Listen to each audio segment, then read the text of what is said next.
So we got the notice today.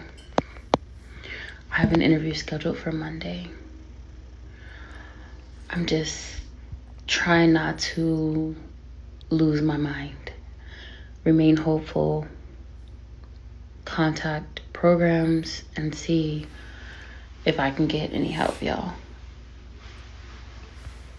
I really am at the point where I have to numb my pain because, like, my mom's anniversary of her year of being gone is on the 22nd, and I don't even have a space or a time to grieve right now. Like, I have to focus on like getting my family stable, and honestly I just feel so lost at what to do. Like, I don't, like, I'm DoorDash and I'm Instacart now. Gonna try to go puff overnight. It's just like I don't even know what to do, but I can't lose it. You know what I'm saying? Like, I can't lose it. It's like I'm almost there. If I get this job, start working, everything's just so up in the air right now, y'all. What I'm trying to understand is how come every time somebody's got the notice, just got the notice today, because her other caption said this was actually yesterday. The sheriff delivered the real one this morning. How come every time somebody just got the notice or they about to get evicted and people are putting their stuff out because they got the writ of eviction, every time it's I got my interview lined up. I'm about to have my interview. Ma'am, get off TikTok and start applying for some more stuff and getting some more interviews lined up. Why are you putting all your eggs in one basket? Like, you're dependent. Do you know that an interview does not mean you get the job? And I would even argue by just the sheer fact that you're so reliant on this one interview, it's a good chance you're not going to get the job because you're you're so in need and you're so in desperation that you can't possibly perform optimally to your full capability. But if you were more in abundance and you had more interviews lined up, then you could have a little bit more comfort and you will be getting those reps in. What if this interview doesn't go well? It's what is it going to be another 30 days till you have another one? You still going to be just as rusty as when you went to this interview. Get off TikTok and use your time to get some more interviews. Be applying every second that you possibly can. Every time it's I got an interview lined up. And then you're putting all your eggs into one interview. Like, they don't have other candidates, and like it wasn't just 20,000 layoffs every other week. Y'all, before we get into the next clip, if you could like the video, I greatly appreciate it. Only takes a second and actually helps out more than you know. And also, if you could hype. I don't normally do stuff like this, and I'm always on here happy. But I need some help from y'all, please. Life is just so unfair right now. Me and my babies just moved out of a homeless shelter into these apartments, and they've been refusing my rent. They won't take my rent. Mm. And now we getting evicted out of this place, and we ain't got nowhere else to go, and we just got out of a homeless shelter. And I don't know what to do. I'm so tired of struggling. I'm so tired of crying in front of my babies. And I don't do stuff like this. But I'm asking if somebody has a heart to please help us in some kind of way. Please. Please. I should have saw that coming. The begging. Listen, leaving out key information. It's not just, don't frame it as they're not accepting the rent. You were late for so long that they had to file an eviction. And once an eviction gets filed, they can no longer accept your rent. Otherwise, they will have to restart the process all over again. And I guarantee you're not going to want to pay their court fees. So since they've already paid court fees and paid for representation, they're not just going to start all over again. In a lot of cases as well, when people are talking about they're not accepting my money, they're not trying to pay off the whole balance, because usually when an eviction gets filed, that means that you were multiple months delinquent. And a lot of times people will not even try to pay the 1 month rent they owe. But let's just even take it that way. Let's say you're trying to pay 1 month and you owe them 4 months rent. Ma'am, that's not going to fly. And that's not going to make them cancel all the proceedings and take your money. Right? And then we got to what it ultimately was, which was coming online begging or whatever the case. That's fine. Do what you got to do. But my thing is, what would you have done before this was an option? That's what I'm always curious about. Before you had TikTok to come on begging, which you're really messing up another company. You're really messing up a company. Like, y'all are destroying TikTok as a platform with all this begging. TikTok, that's an advertiser's worst nightmare. How do we don't even know where to put your niche of content. It's got to be a begging niche. And no advertiser will want to come near a begging niche with a 10-foot pole. But I digress. Let's get into the next clip. If you like the video again, greatly appreciate it. Update. So your girl got the judge to sign order to show cause. So the eviction is now paused. So we're going to go back to court at the end of the month. I have to get them served. So in the meantime, I still need to just continue to collect donations and wow, reach out to any programs to see if they could help me. But this is huge. I think your girl was a lawyer in a past life. I don't know, but just wanted to give y'all an update. Thank you for your support. Update. She said she thinks she was a lawyer in a past life. No, ma'am. You know what you're doing. You're stalling things. You don't have nothing to show. We know that. But you're stalling the case. And then you're asking for donations. Donations for what? Is she trying to give off the impression like she's legitimately trying to fight this case to win? I don't know companies that waste their time like that, who are going to go through the process of hiring attorneys and even spending their time going through court proceedings, and they don't feel like they have a very strong chance at winning. It's you against a whole company, and you're on here begging for donations. So that leads me to think that no, it actually was you. Because if you're begging for donations, that means you're broke. And if you're broke, I don't think it will be that far-fetched to realize that you probably didn't pay your rent. And if they're taking you to court for you not paying your rent, then what are you about to show for cause? That's what I want to know. So what we find is most likely she's just stalling things, which people do a lot of times. This is one of the most common tactics. They'll stall, they'll appeal, they'll ask for a longer stay, try to extend the stay, which ultimately what they're trying to do is they're trying to give themselves more time where they're still not paying. So they're still able to capitalize off the situation. And it just gives them more time as well for, I want to say, find another place, but a lot of times they still don't find another place. And still, when they finally do get evicted after they've had all this time, they still act like a deer in the headlights, like they had no idea this was coming and they didn't do a lick of preparation.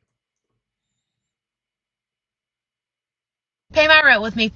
All right, so yeah, if I don't pay my rent today, I get evicted. So we're about to go into Chase right now and drain my bank account. So come with me. I just love getting back to zero every fucking 4 days. Hi, how are you? Good. I just need to withdraw.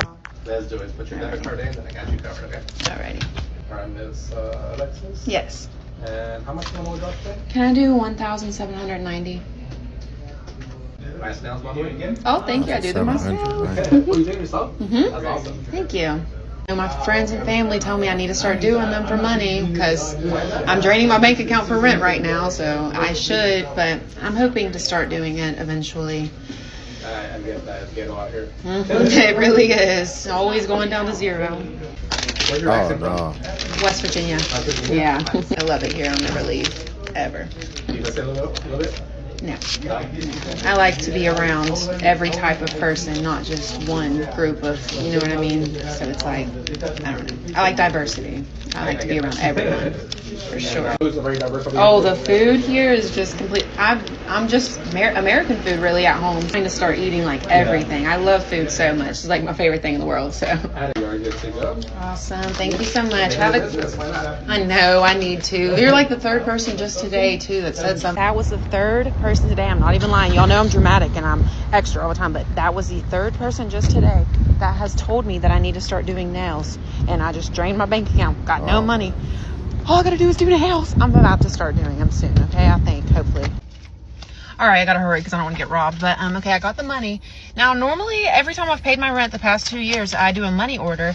But on my eviction letter that I received on my door, at the bottom, it says, fuck.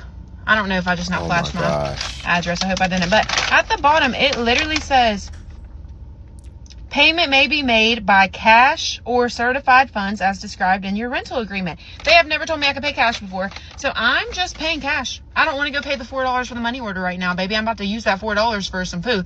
So, Okay. I'm just going to put the cash in the random. I tell y'all every time I go to a random box. I've never met my landlords. I've never met anybody from my apartment. Oh, heck no, don't do that. $30,000 in this random box at this random shipper place and pray. But yeah, I'm just going to put the cash in there, and I'm going to put the eviction letter in there, and I'm going to circle it. Also, guys, I'm paying what the eviction letter says, okay? The eviction letter doesn't have the late fees. I'm paying the month of September and October right now. Not the whole month of September. I had like $395 according to the eviction letter, but baby, there's supposed to be a $75 extra charge for late fee for both of those months, but it didn't say that on the eviction letter, so I'm bringing you all $17.90 on a silver platter. All right, family, we're here, and I'm going to write a little letter on the back of the eviction letter that I'm going to attach to it. I'm going to circle where it says cash, and I'm going to say, hey, guys, because I've told you all my management, we're going under new management on November 1st. So sounds like they're about to start staying on top of shit, so I really got to get my shit together. But I'm going to write, hey, I didn't know if I was supposed to make it out to the new people or the old people, so I just gave y'all cash. And, yeah, have a great day. I apologize. Letter. All right, I'm going in. I have to record myself putting it in the box for proof. Duh. Oh, I feel lighter because I ain't got no motherfucking money. But they actually gave me a receipt, a drop-off receipt that has a timestamp on it. First time they've offered to do that in 2 years, so that's cool. But yeah, hold your comments about me being irresponsible. Thank you. I know I'm getting it together. It is what it is. And also, November 1st is in a couple of days, and rent will be due again, sir. But my new management that's taking over my apartment is going to start letting us make our payments online, because I fucking told y'all it's a slumlord location. I got to bring cash to a fucking grocery store and get a money order and put it in a random box. Like, it's 2025, so I'm happy because the new people are going to start letting us do online payments. So if I ever get in this situation again, I can put it on my credit card and then make the payments to my credit card instead of my landlord not receiving the money. You know what I'm saying?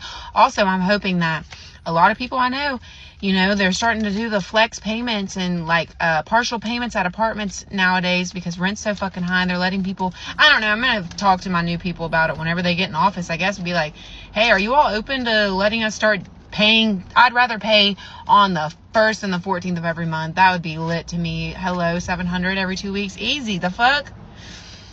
I pray that they'll let us do that, but if not, I mean, it is what it is. The online payments is really going to change my life, I think, hopefully, as long as they don't kick me out before. Because, yeah, I need to come up with $13.95 again in, like, I don't even know how many days it is till the 1st. Love you. Pay my rent with me. Oh my gosh, man. See, and that's the problem. And I was about to try to give her some slack. I was gonna say, okay. I was gonna give her some grace about being late, because man, if you're gonna add all that friction where I gotta go get all this money in cash or in money order, and I can't just do it online, as well as you're not even keeping it for my records. Because if I'm just putting some cash in a box, how do I have my records that I paid it? You could misplace it. You could have an employee that says, "Ooh, she did cash. I could just take this cash and act like she ain't never did it." So that's on y'all. You need to make sure that there is a way to do this electronically to where I can also have bank statements as well, even though it's going to show bank statements that she took out this cash. Nah, man. Or I got to put it in somebody's hand. You got to give me a receipt. I'm not just putting it in no box. So I was going to give her some credit on that. But then she's talking about that it would be lit if she could just pay it on the 1st and the 14th of every month so she can take 700 out of each check. Ma'am, you could do that now. The only thing stopping you from doing that is just discipline. You can take 700 out of each check and designate that towards certain things. But what is she really saying? She's still just really trying to get more time because she's not thinking retroactively. She's thinking moving forward on this next month, I don't want to have to pay the full amount. I just want to pay half and then have more time after that to come up with the other half, as opposed to you should have the month prior done that on the 1st for the next month. And that's how you're supposed to do it. You're not supposed to do it in real time. You should have done that retroactively in the past so that you can be prepared for the next time that you pay rent. And then I think what you'll find is that you'll have exactly what you need. And all it would take is some discipline. It don't even take that much. As soon as you get paid, just take the $700 out. Not out your account. It's nothing to just make another checking account and designate that for your rent fund or whatever. So she got to get it together. You can't be having the wake-up call when they're putting the eviction notice on your door. I want to warn people that are new to signing leases for apartments, houses, whatever, that you should read it and fully understand it. The last apartment that me and my girlfriend lived in, we didn't really understand the lease. The last month of us living in that apartment, we were like, let's not pay the rent here. They can just take our deposit and that can be the rent, right? Fucking wrong. And if you already know this, if you're like, duh, this is common sense, it's obviously not so common, so keep scrolling. You don't need to be a fucking asshole. Our deposit did nothing. In the lease that we signed, we were supposed to give them a heads up of when we were leaving. We did not notify them, so they charged us an extra 2 months. On top of charging us 2 months of extra rent, they also still charged for parking, our Amazon lockers. The original debt started at like $6,000 and something, and they sold it to a debt collector. It's now been over a year since they've been trying to collect this debt, and it's impacted me and my girlfriend's credit tremendously. The interest on the debt, insane. It's now sitting at $9,000, damn near $10K, which is literally insane. When we were on a hunt for a new apartment here in New York City, that being on our record was so horrible, even with guarantors. And again, it's just been like affecting our credit. Like, we've been working so hard on our credit and our finances, and that has just been like a huge thing. And so this month is the month that we're finally going to pay it off. What we did was pull together all of our side incomes so that we could pay this debt off in full and also use our income tax. This has been a constant stressor for us. And the apartment that we currently live in, so gorgeous. One day I'm going to show you guys. I love our apartment.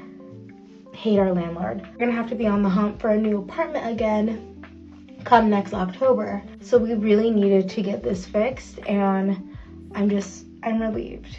But back to my original point, please make sure you're reading the fine print. I disputed that shit like 80 times. I'm telling you, girl, they did not care. They were like, no, no, no, no. I also would have breakdowns arguing with the debt collector on the phone because he would yell at me and he would be so mean. And never again will I break a lease. I have learned my lesson. That will never be. Okay, that's what I was going to say. Because I was going to say, how is it gaining interest? Because usually when it goes into collections or a debt collector, typically the original company will sell the debt for pennies on the dollar. But what I think happened in her case, I think she answered the call. And I think what she ultimately did was she acknowledged the debt. See, when you acknowledge the debt, they can pretty much come at you for that debt forever. So I think she probably acknowledged the debt. I know she was telling everybody, "Oh, don't come for me. Don't make it seem like I'm stupid."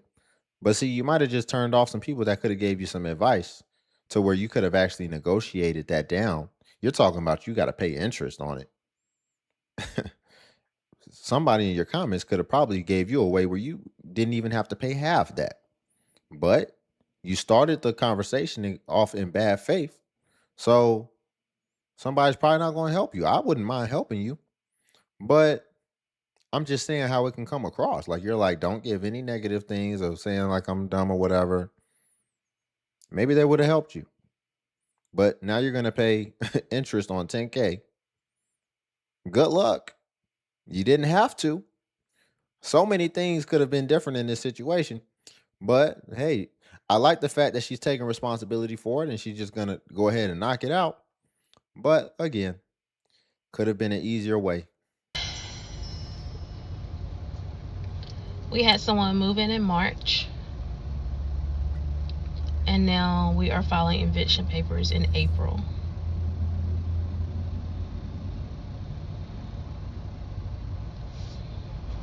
I'm actually at kind of speechless, at a loss for words, because it's just like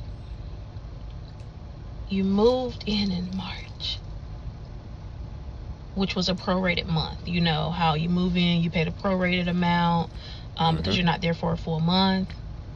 April, this month, was the first full month of rent, and it's late. And now it's time to file eviction papers. Isn't that kind of whoa, wow, this is the first time this has ever happened to me in the 8 years of doing this. Her eyebrows look great. They look really good. Never seen an eviction happen so quickly, So I'm gonna say this: if you can help it, before you move, I highly, highly, highly recommend having at least 3 months, maybe even just 2 months of a cushion in your savings account before you up and move. Because at this moment, in this economy, you can't move just because you have enough for a security deposit and your first prorated month of rent. That's not enough, because you never know what's going to happen with this economy that we're in. So in my eyes, it's like, dang, they only had enough for the security deposit and the prorated rent, and of course to get all the utilities on. But April is the first full month of rent, and it's late. Your first full month of rent in a new property, that's crazy, is late. So we're already starting off on the wrong foot, in my mind. And might not even be the case, but in my mind, due to, I guess, PTSD and all the trauma I've been through with property management, in my mind, it's just like, this is what the next 12 months is going to be like. Yep, worse. I'm traumatized. Like, this is what I feel, which might not even be the case. It is. But I'm human and I have thoughts in my mind, and one of my thoughts is, dang, it's going to be like this the next 11 months. But we're due to file court papers today. Good. I'll file them in the morning. Give this family an extra day. I don't think it's going to make a difference, but I'm gonna file it in the morning, early in the morning, and go ahead and pay the sheriff to have them served with their eviction papers. But this is the quickest I've ever seen this happen. The absolute quickest. I'm kind of speechless, to be honest with you. Kind of speechless. That's annoying, man. You feel like you finally got a tenant, you're gonna set it and forget it.